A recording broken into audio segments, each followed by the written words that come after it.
ಗಾಂಜಾ ಸಲುವಾಗಿ ಗಾಂಜಾ ಬಹಳ ಬಳಕೆ ಆಗ್ತಾ ಇದೆ. ಪದೇ ಪದೇ ಬೇರೆ ಬೇರೆ ವಿಷಯಗಳಲ್ಲಿ ಕ್ರಿಮಿನಲ್ ಆ್ಯಕ್ಟಿವಿಟಿ ಆದಾಗ ಅದು ಆಪಾದನೆ ಆ ರೀತಿ ಕೇಳಿ ಬರುತ್ತದೆ. ಸೊ ಆ ನಿಟ್ಟಿನಲ್ಲಿ ನಾವು ಗಾಂಜಾ ಯಾರು ಸಪ್ಲೈ ಮಾಡ್ತಾರೆ ಅವ್ರ ಬಗ್ಗೆ ಮಾಹಿತಿ ಪ್ರೊಆಕ್ಟಿವ್ ಆಗಿ ಕಲೆ ಹಾಕ್ತಾ ಇದ್ದೀವಿ.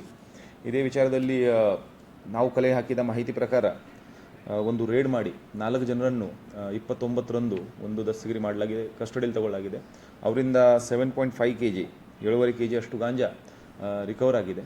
ಅದರಲ್ಲಿ 4 ಜನ ಪೈಕಿ ಒಬ್ಬ ಅಭಿಮನ್ಯು ಚವ್ಹಾಣ್ ಅಲಿಯಾಸ್ ದೋರೆಮಾನ್, ಅವಿನಾಶ್ ಮೇತ್ರಿ, ಪ್ರಕಾಶ್ ರಾಠೋಡ್ ಮತ್ತು ಸಾಯಿ ಹೇಮಂತ್, ಇವರು 4 ಜನರಿಗೆ ನಾವು ದಸ್ತಗಿರಿ ಮಾಡಿದ್ದೀವಿ. ಇದರಲ್ಲಿ ಪ್ರಕಾಶ್ ರಾಠೋಡ್ ಅನ್ನೋನು ಇವನು ಒಂದು ಸಂಸ್ಥೆಯಲ್ಲಿ ಟೆಂಪ್ರರಿ ಲೆಕ್ಚರರ್ನಾಗಿ ಕೆಲಸ ಮಾಡ್ತಾ ಇದ್ದಾನೆ. ಮತ್ತು ಸಾಯಿ ಹೇಮಂತ್ ಇವನು ವಿದ್ಯಾರ್ಥಿ ಇದ್ದಾನೆ.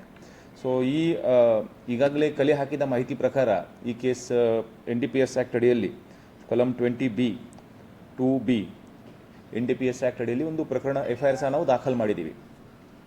ನಾವು ಈ ಕೇಸಲ್ಲಿ ಇನ್ನೂ ಎಷ್ಟು ಜನ ಇನ್ವಾಲ್ವ್ ಆಗಿದ್ದಾರೆ, ಯಾವ ರೀತಿ ನೆಟ್ವರ್ಕ್ ಇದೆ, ಎಲ್ಲೆಲ್ಲಿ ಸಪ್ಲೈ ಆಗ್ತದೆ, ಪೆಡ್ಲರ್ಸ್ ಯಾರು, ಈಗ 4 ಜನ ನಾವು ಏನು ಹಿಡಿದಿದ್ದೀವಿ ಅವರೆಲ್ಲ ಪೆಡ್ಲರ್ಗಳು. ಅಂದರೆ ಇವರ ಮುಖಾಂತರ ಬೇರೆಯವರಿಗೆ ಕನ್ಸ್ಯೂಮರ್ಸ್ಗೆ ಗಾಂಜಾ ಸಪ್ಲೈ ಆಗುತ್ತೆ.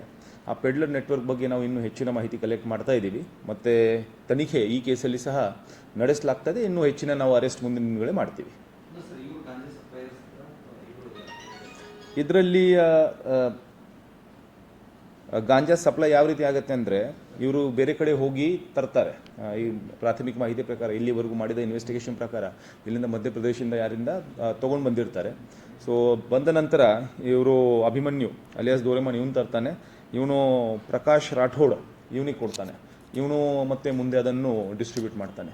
ಸೊ ಈ ನೆಟ್ವರ್ಕ್ ಯಾವ ರೀತಿ ಇದೆ, ಎಷ್ಟು ಜನ ಇನ್ವಾಲ್ವ್ ಆಗಿದ್ದಾರೆ, ಸೋರ್ಸ್ ಎಲ್ಲಿ, ಮತ್ತು ನಮ್ಮ ಬಿಜಾಪುರ ನಗರದಲ್ಲಿ ಈ ರೀತಿ ಎಷ್ಟು ಜನ ಬೇರೆ ಬೇರೆ ನಾಟ್ ನೆಸೆಸರ್ಲಿ ಈ ರೀತಿ ಒಬ್ಬರು ಸ್ಟೂಡೆಂಟ್ ಸಿಕ್ಕಿದ್ದಾನೆ ಮತ್ತು ಒಬ್ಬ ಅಸಿಸ್ಟೆಂಟ್ ಲೆಕ್ಚರರ್ ಸಿಕ್ಕಿದ್ದಾನೆ, ಅವನು ಬಿಟ್ಟು ಬೇರೇನೂ ಮಾಹಿತಿ ನಾವು ಕಲೆ ಹಾಕ್ತಾ ಇದ್ದೀವಿ. ನಮ್ಮಲ್ಲಿ 2-3 ಕೇಸಸ್ ಆಯಿತು ಮಧ್ಯದಲ್ಲಿ.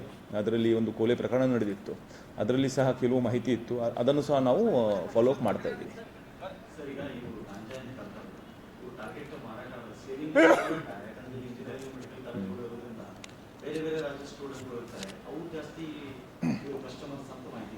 ನೋಡಿ, student community is easy target. ಅದಕ್ಕೆ ನಾವು ಯಾವಾಗ NDPS ಬಗ್ಗೆ ಅವೇರ್ನೆಸ್ ಪ್ರೋಗ್ರಾಮ್ ಸಹ ಮಾಡ್ತೀವಿ, ಬೇರೆ ಬೇರೆ ಸ್ಕೂಲ್ ಕಾಲೇಜಸಲ್ಲಿ ಹೋಗಿ ನಾವು ಅದನ್ನು ಸಹ ಒಂದು ಅರಿವು ಮೂಡಿಸುವಂಥ ಒಂದು ಕಾರ್ಯಕ್ರಮ ಮಾಡ್ತಾ ಇರ್ತೀವಿ.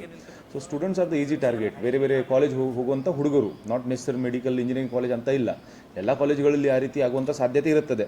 ಸೊ ನಮ್ಮ ಕಡೆಯಿಂದ ನಾವು ಪ್ರಿವೆಂಟಿವ್ ಆಗಿ ತಿಳಿಸಿಡುವಂಥ ಕೆಲಸ, ಅವೇರ್ನೆಸ್ ಪ್ರೋಗ್ರಾಮ್ಸ್ ನಮ್ಮ ಕಡೆಯಿಂದ ಕಂಟಿನ್ಯೂಸ್ ಆಗಿ ನಾವು ಮಾಡ್ತಾ ಇರ್ತೀವಿ.